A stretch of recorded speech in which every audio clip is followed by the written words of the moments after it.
Hello everyone, मैं मनोज शर्मा जनक सिंह चौहान के साथ एमजे क्लासेस में। आज हम जो टॉपिक ले रहे हैं वो है कक्षा 10 का माई गुड राइट हैंड पोएम। ये बहुत ज़्यादा इंस्पायर करने वाली पोएम है कि हम किस तरह अपने दुखों से छुटकारा पा सकते हैं अपने कठिन परिश्रम से। यानी कि पूरी पोएम के अंदर कठिन परिश्रम का ही महत्व बताया गया है कि किस तरह जो पोइट है सी मैके वो गमों में डूब जाता है, दुखों में डूब जाता है या गरीब हो जाता है, और किस तरह अपने परिश्रम करके वापस से अपने पहले वाली स्थिति यानी कि अमीर स्थिति में आ जाता है, और किस तरह जो हमारे दोस्त होते हैं वो किस तरह साथ छोड़ देते हैं गरीबी में, वो सब इसमें बताया गया है। तो चलिए देखते हैं पोएम को। पहली लाइन है, I fell into grief and began to complain. कि मैं क्या हो गया, फेल यानी गिर गया, ग्रीफ यानी दुखों में यानी कि बहुत ज़्यादा दुखी हो गया, एंड बिगेन और मैंने शुरू कर दिया कंप्लेन और शिकायतें करना शुरू कर दी ऊपर वाले से या अपने आस पास पड़ोस दोस्तों से शिकायत करना शुरू कर दिया। I looked for a friend but I sought him in to vain. मैंने लुक्ड फॉर का मतलब होता है तलाश करना, कि मैंने तलाश किया। ए फ्रेंड एक सच्चा दोस्त, आई सॉट हिम इन वैन, लेकिन मेरी ये जो तलाश थी वो व्यर्थ में ही चली गई। सॉट यानी तलाश करना, कि वो मेरी तलाश जो थी बिल्कुल व्यर्थ हो गई। कंपेनियंस वर शाय, कंपेनियन से जो मेरे साथी दोस्त थे वो सबके सब शाय, वो शर्म आते थे मेरे पास आने से क्योंकि मैं गरीब हो चुका था। एंड एक्वेंटेंसेस वर कॉल्ड, और मेरे जितने भी जान पहचान वाले थे, मेरे रिश्तेदार थे, वो सारे के सारे अब ठंडे पड़ चुके थे क्योंकि मैं गरीब हो गया था। वो डरते थे कि कहीं मैं उनसे पैसे न मांग लूँ, धन न मांग लूँ।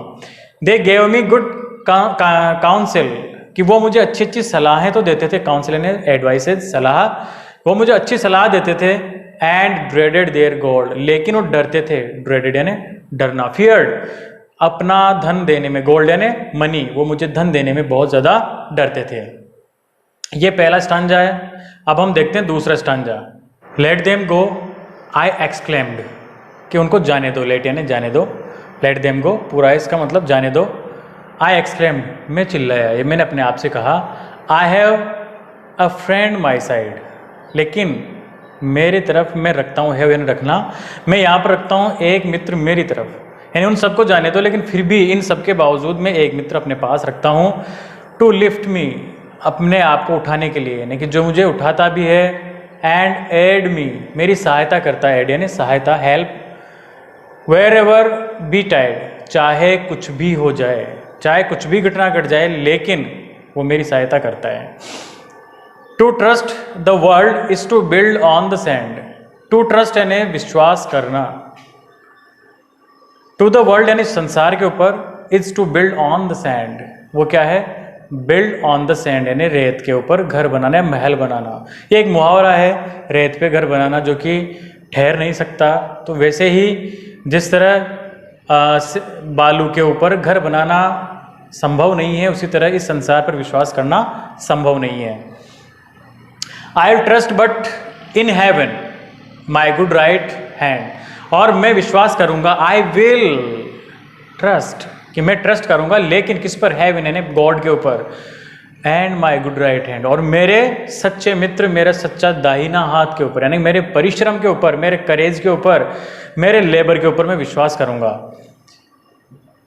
तीसरा स्टांजा हम देखते हैं, दूसरा खत्म हो गया, तीसरा देखते हैं कि माई करेज रिवाइव्ड, मेरा जो करेज था, मेरा जो विश्वास था, मेरा जो आत्मविश्वास था, रिवाइव्ड, वो पुनः जागृत हो गया।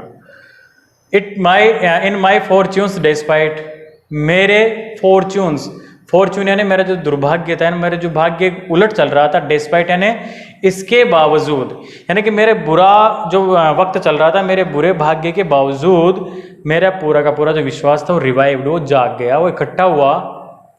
And my hand was strong as my spirit was light, और मेरा जो हाथ यानी मेरा जो कार्य करने की क्षमता थी, वाज एज स्ट्रॉन्ग, वो इतनी ही मजबूत हो गई जितनी मेरी आत्मा जो थी, स्पिरिट यानी आत्मा, वाज लाइट, वो जितनी चमकदार थी, जितनी सूर्य के प्रकाश के समान चमक रही थी, जितनी वो चमक रही थी, उतना ही मेरे अंदर, मेरे हाथ में ऊर्जा आ गई, वो इतना मजबूत हो गया। It raised me from sorrow, और इसने, किसने, मेरे लेबर ने, मेरे जो कठिन मेहनत थी उसने, रेज्ड यानी उठाया, मी यानी मुझे, फ्रॉम सोरो दुखों से, कि मैं जो बहुत ज़्यादा दुखी था उससे मुझे उठा लिया। It saved me from pan, और इसने मुझे दुखों से बचाया, सांसारिक जो दुख हैं उनसे बचा लिया। इट फेड मी, इसने मुझे खिलाया, यानी इसने मेरा पेट भरा। एंड क्लेड मी, और मुझे कपड़े पहनाए। क्लेड यानी कपड़े पहनाना, मुझे कपड़े भी दिए। अगेन एंड अगेन, बार बार और कई बार, यानी कि मेरा जो कठिन परिश्रम था उसने ही मुझे अच्छा जीवन प्रदान किया। इस प्रकार से तीसरा स्टांजा पूरा। अब फोर्थ स्टांजा में सी मेके जो इसका पोइट है वो कहते हैं, the friend who had left me came back everyone, कि वो मित्र जो मुझे छोड़कर जा चुके थे। हैड लेफ्ट पास्ट परफेक्ट है, चुका था, चुकी थे, चुके थे, कि वो मित्र जो मुझे छोड़कर जा चुके थे, कैम बैक, वो वापस आए। एवरीवन, एक एक, यानी प्रत्येक मित्र मेरे पास आ गया। And darkest advisers looked bright as the sun, और जितने भी डार्केस्ट, वो जो बुरे या गहरे रंग के, जिसे हम कहते हैं काले धुंधले में, एडवाइजर जो मुझे सलाह देते थे, लुक्ड ब्राइट एज द सन, वो अब बहुत ज़्यादा चमकीले दिखाई देते थे। कहने का तात्पर्य है कि उस टाइम जो मुझे धन देने में शर्म आते थे, मुझसे बात करने में शर्म आते थे, वो अब लुक्ड ब्राइट, वो चमकीले दिखाई देना, यानी मुझसे बात करना चाहते हैं। बहुत चमकदार चेहरों के साथ मेरे पास आते हैं और सूर्य के समान उनका चेहरा दमकता हुआ रहता है। आई नीड देम नो मोर, लेकिन अब मुझे उनकी आवश्यकता नहीं है। एज दे ऑल अंडरस्टैंड, और इस बात को वो भी समझते हैं।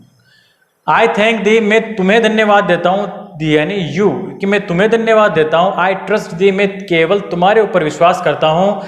माई गुड राइट हैंड, मेरे अच्छे दाहिने हाथ, इट मीन्स मेरे परिश्रम, मेरे कठिन मेहनत, मेरे दाहिने हाथ, मैं तुम्हें बहुत बहुत धन्यवाद देता हूँ कि तुमने मुझे बुरे दिनों से उबार कर अच्छे दिनों में ला दिया। It means hard work is the key to success. अब हम देखते हैं इसके एक्सप्लेनेशंस। पहला एक्सप्लेनेशन में हम लेते हैं पहला स्टांजा। पहला स्टांजा शुरू होता है हमारा यहाँ से, I fell into grief. Grief का मतलब दुख, सोरो, जिसको हम बोलेंगे। And began to complain. Complain यानी शिकायतें। शिकायत जब भी हम किसी से करते हैं तो उसके लिए यूज़ करते हैं हम शिकायत, कंप्लेन। आई लुक्ड फॉर यानी तलाशना। A friend but I sought him in vain. Sought यानी तलाश,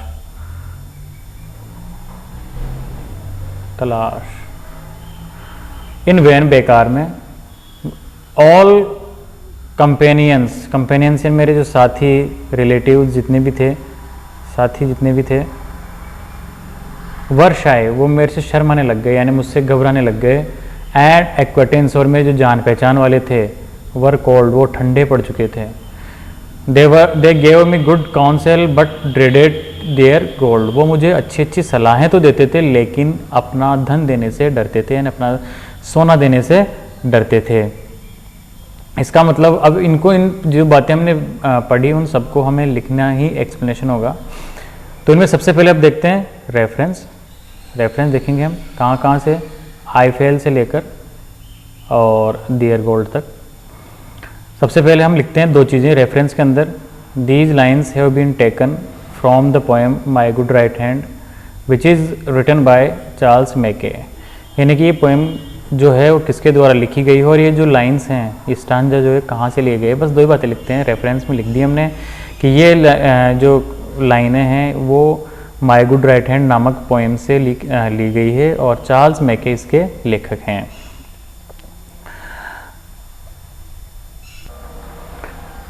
अब इसका कॉन्टेक्स्ट देखते हैं। कॉन्टेक्स्ट में क्या है कि इन these lines the poet describes his poor conditions and behaviour of his friend and his relative. तो इन जो हम लाइनें पढ़ने जा रहे हैं, इनमें जो पोएट है वो क्या बताता है इन लाइनों में। डिस्क्राइब्स यानी यहाँ पर जो वर्ड आया है डिस्क्राइब्स का मतलब होता है वर्णन करना। तो डिस्क्राइब्स करता है किस चीज़ को, उसकी पुअर कंडीशन, जब वो गरीब था उसके, और behaviour of his friends and relatives, और उसके जो मित्र थे और उनके जो रिलेटिव्स यानी जो सगे संबंधी उनके व्यवहार के बारे में इन लाइनों में हमें बताता है। ये हमारा कॉन्टेक्स्ट हो जाएगा। अब देखते हैं हम इसका एक्सप्लेनेशन। एक्सप्लेनेशन में क्या है? The poet says in these lines that once he fall into sorrow and became poor, कि एक बार क्या हुआ कि इन जो पोएट है वो कहता है इन लाइनों में क्या कहता है कि एक बार वह दुखी हो गया और क्या हो गया, गरीब हो गया ना, गरीबी की वजह से दुखी हुआ। ड्यू टू पॉवर्टी, ने गरीबी के कारण ही स्टार्टेड टू कंप्लेन एवरीवन, अब गरीबी के कारण वो हर व्यक्ति से शिकायतें करने लग गया। He tried to find a true friend but he could not find, उसने क्या किए, कोशिश भी की सच्चा मित्र प्राप्त करने की, लेकिन ये सारी की सारी चीज़ें व्यर्थ हो गई, वो सच्चा मित्र प्राप्त नहीं कर सका। His all relatives and friend were unable to give him help, उसके सारे जितने भी रिलेटिव्स थे और जितने मित्र थे वो सारे के सारे अनएबल, वो अयोग्य हो गए उसकी हेल्प करने के लिए। They only gave good advices but did not give money, वे सब क्या करते थे, अच्छी अच्छी सलाहें तो देते थे लेकिन उसको धन नहीं देते थे।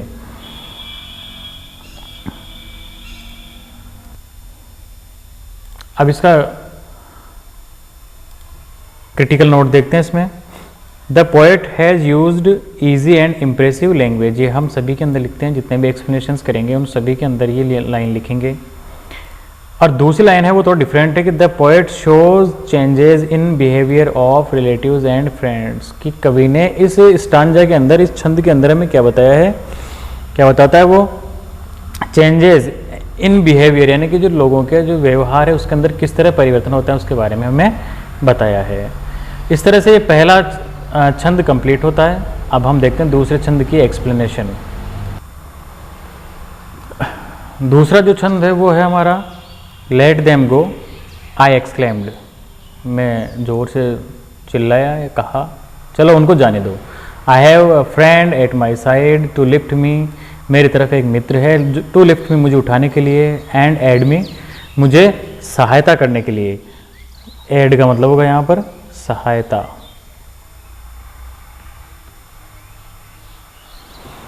वॉट एवर बिटाइड, यानी कि चाहे कुछ भी हो जाए। To trust to the world is to build on the sand, ये जो फ्रेज है बिल्ड ऑन द सैंड, इसका मतलब है रेत पर किला बनाना। इस पूरी लाइन का मतलब होता है रेत पर किला बनाना, जो कि पॉसिबल नहीं है। अब अगर ये पॉसिबल नहीं है तो इसी तरह से संसारिक जो लोग हैं उनके ऊपर विश्वास करना भी संभव नहीं है। अतः अब वो क्या करेगा, I will trust but in heaven and my good right hand, इसलिए अब मैं केवल भगवान पर विश्वास करूंगा और मेरे गुड राइट हैंड, यहाँ पर जो गुड राइट हैंड है ये चीज़, इसका मतलब है हार्ड वर्क। हार्ड वर्क यानी कठिन मेहनत, उसी पर केवल विश्वास करूंगा मैं। अब देखते हैं इसके रेफरेंस में आएगा, रेफरेंस हमारा सेम रहेगा, जो हमने पहले स्टांजा में लिखा था वही रहेगा, these lines have been taken, वही चीज़ पूरी आएगी। कॉन्टेक्स्ट में थोड़ा बदलाव है। The poet talks about hard labour, इस जो स्टांजा है उसके अंदर जो पोएट है वो हमें कठिन मेहनत के बारे में समझाता है कि कठिन मेहनत कितनी अच्छी होती है। अब हम एक्सप्लेनेशन देखते हैं।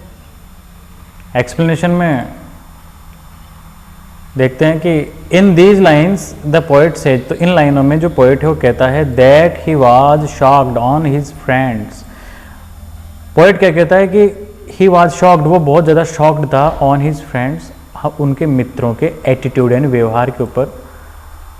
The poet says that he has a friend, और पोएट ये भी कहता है कि ही हैज़ ए फ्रेंड, वो एक ऐसा मित्र रखता है who never denies for anything, जो कभी किसी चीज़ के लिए मना ही नहीं करता, कभी किसी चीज़ के लिए मना नहीं करना है। ये जो डिनाइज वर्ड है, डिनाइज, इसका मतलब होता है मना करना, यानी कि वो किसी भी चीज़ के लिए मना नहीं करता है। फॉर एनीथिंग यानी किसी भी चीज़ के लिए। He makes his cheerful, cheerful यानी खुश, चेयरफुल यानी खुश,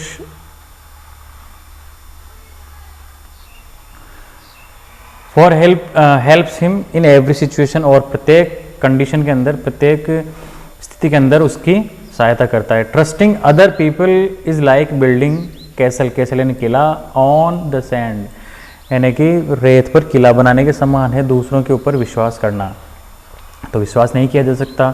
सो in future he will believe in God, इसलिए अब भविष्य के अंदर वो सिर्फ और सिर्फ भगवान एंड हार्ड वर्क पर यानी कि उसका कठिन मेहनत है उसी पर विश्वास करेगा। To be done by himself, जो कि उसके द्वारा की जाएगी, जो उसी के ऊपर विश्वास करेगा, अन्य के ऊपर विश्वास वो नहीं करेगा। लास्ट के अंदर है क्रिटिकल नोट। क्रिटिकल नोट के अंदर आलोचनात्मक टिप्पणी से बोलते हैं, इसका मतलब होता है आलोचनात्मक टिप्पणी। इसके अंदर हम कोई भी अगर आपको स्पेशल चीज़ लगती है तो उसे हम इसके अंदर हम लिख देते हैं। ये 1-2 पॉइंट 3 पॉइंट तक लिखी जाती है सामान्यतः। तो पहला जो टॉपिक है वो तो सेम रहेगा, दूसरे में हम थोड़ा सा परिवर्तन है कि we should believe in God and hard work, यानी कि जो पोइट है उसके अकॉर्डिंग हमें कठिन मेहनत के अंदर ही विश्वास करना चाहिए और भगवान के अंदर विश्वास करना चाहिए। ये दूसरा एक्सप्लेनेशन था। अब हम देखते हैं तीसरा एक्सप्लेनेशन। थर्ड स्टांजा देखते हैं हम, उसमें है कि माई करेज रिवाइव्ड इन माई फॉर्चून्स डिस्पाइट, मेरा जितना भी करेज था वो क्या हुआ, यानी मेरा जो साहस था रिवाइव्ड यानी वापस से आ गया, दोबारा से इकट्ठा होना, रिवाइव्ड यानी दोबारा प्राप्त करना। यहाँ पर हम लिखेंगे, इसका मीनिंग है दोबारा प्राप्त करना। तो मैंने क्या किया, रिवाइव्ड, दोबारा से मैंने प्राप्त किया अपना पूरा साहस। माई फॉर्चून्स डिस्पाइट यानी कि मेरा जो बुरा भाग्य चल रहा था उसके बावजूद, डिस्पाइट ऑफ यानी के बावजूद। And my hand was as strong as my spirit was light, जैसा कि मेरा जो हाथ या मेरे जो हाथ थे वो स्ट्रॉन्ग बहुत मजबूत हो गए थे, जो मेरा साहस वापस आ गया इसलिए, और मेरी जो आत्मा थी वो भी बहुत प्रकाशवान हो चुकी थी। It raised me from sorrow, इन सब ने मुझे क्या किया, फ्रॉम सोरो यानी दुखों से उबारा। It saved me from pain, इन्होंने मुझे दुखों यानी कि यहाँ पर जो ये सोरो है इसका मतलब तो होगा, इसका मतलब होगा, सोरो का मतलब परेशानियाँ, परेशानियाँ दिमाग से होती है, और यहाँ पर ये परेशानियाँ, और यहाँ पर जो पेन है, पेन का मतलब हो जाएगा शारीरिक दुख, शारीरिक दुख। तो यानी कि जो मेरा हार्ड लेबर था इसने मुझे परेशानियों से भी उबारा और शारीरिक दुखों से भी उबार लिया। इट फेड मी, फेड यानी खाना खिलाना, इसने मुझे क्या किया, खाना भी खिलाया। और क्लेड, क्लेड यानी कपड़े पहनना है, यहाँ पर जो वर्ड आया है क्लेड, क्लेड का मतलब होगा पहनना, पहनावा, यानी कि इसने मुझे पहनाया भी सही। अगेन एंड अगेन, बार बार ऐसा किया। देखते हैं रेफरेंस सेम रहेगा, कोई परिवर्तन नहीं है।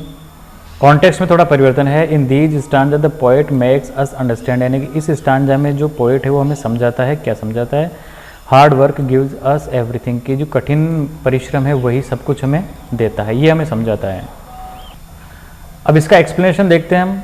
तो एक्सप्लेनेशन के अंदर क्या है, in these lines the poet tells us that when no one helped him, यानी कवि जो है वो इस स्टांजा में, इन लाइनों में हमें समझाता है, क्या कहता है कि जब किसी ने भी उसकी सहायता नहीं की, इन पॉवर्टी डेज यानी गरीबी के दिनों में, he decided to believe in God and hard work only, तब उसने क्या विश्वास किया, क्या बिलीव किया कि वह, अब उसने निर्णय लिया कि वो सिर्फ भगवान के अंदर उसके और हार्ड वर्क में ही विश्वास करेगा।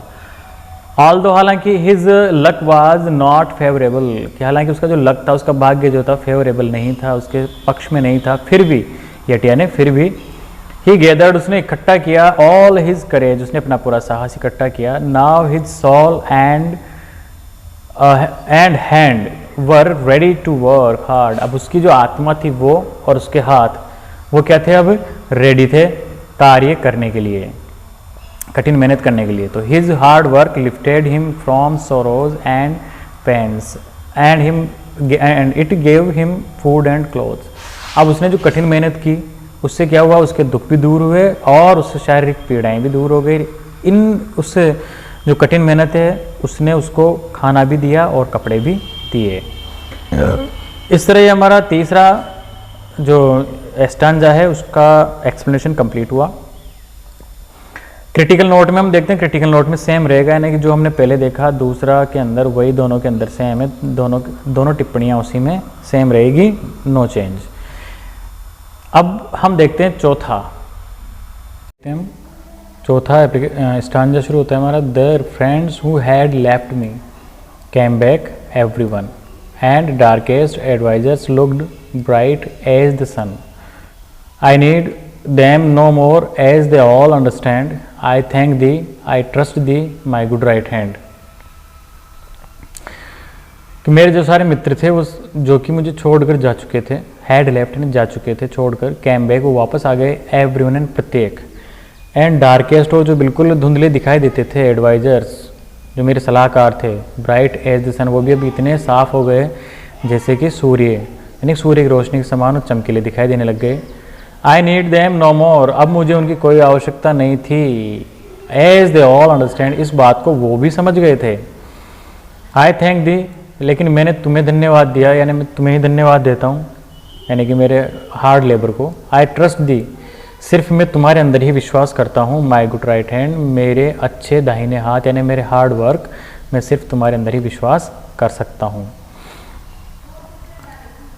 इसका रेफरेंस देखते हैं तो रेफरेंस सेम रहेगा, कॉन्टेक्स्ट में थोड़ा चेंजेज है। The poet changed his life by hard work, कि जो पोएट है वो अपनी पूरी की पूरी ज़िंदगी कठिन मेहनत के द्वारा बदल देता है। अब हम देखते हैं एक्सप्लेनेशन। एक्सप्लेनेशन में क्या है कि इन these lines the poet tells us that the hard work he changed his life. कभी क्या कहता है इन लाइनों में कि उसके द्वारा जो कठिन कार्य किया गया है, जो कठिन कार्य होता है, ये वर्क हार्ड होता है, कठिन मेहनत होती है, उसी से उसकी ज़िंदगी बदली है, उसने अपने आप को बदल लिया, ज़िंदगी बदल गई। So all his relatives and friends came back, इसलिए सारे के सारे उसके जितने भी मित्र थे, रिश्तेदार थे, वो सारे के सारे वापस आ गए। Their face were as bright as sun, उनके जो चेहरे थे वो कैसे थे, अब चमकीले, जैसे कि कोई सूर्य चमक रहा हो। But the poet refuse all of them, लेकिन कवि जो है था उसने उन सब को मना कर दिया पास आने के लिए, कि मेरे पास मत आओ, मुझे तुम्हारी कोई आवश्यकता नहीं है। In the end of the poem the poet thanks to his hard work and God, और लास्ट के अंदर जो पोएट है वो धन्यवाद देता है हमारे अपने खुद के हार्ड वर्क को और भगवान को। लास्ट में जो क्रिटिकल नोट है उसमें हम देखते हैं क्या होता है कि पहली लाइन सेम रहेगी, दूसरी में थोड़ा चेंजेस किया है कि poet has used figure of speech simile, कि इसके अंदर एज जो यहाँ पर यूज़ किया है कि उसने ब्राइट यहाँ पर यूज़ किया एज, यानी कि यहाँ पर सिमिली का यूज हुआ है, उपमा अलंकार का। सिमिली का मतलब होगा उपमा अलंकार, तो इसका कवि ने प्रयोग किया है, ये विशेषता हो गई। इस तरह से हमारी पूरी जो पोएम है उसकी एक्सप्लेनेशन कंप्लीट होती है, 4 एक्सप्लेनेशंस थी वो कंप्लीट हो गई। अगर ये वीडियो आपको अच्छा लगा हो तो अपने जो दोस्त हैं जो 10th क्लास में पढ़ते हैं उनको शेयर कीजिए, ताकि उनको भी प्रॉफिट हो, या जिनको भी आप चाहें अपने प्रियजनों को इसको शेयर कर सकते हैं, लाइक कर सकते हैं, और अगर आप नए आए हों तो इसको सब्सक्राइब ज़रूर करें। धन्यवाद। जय हिंद, जय भारत।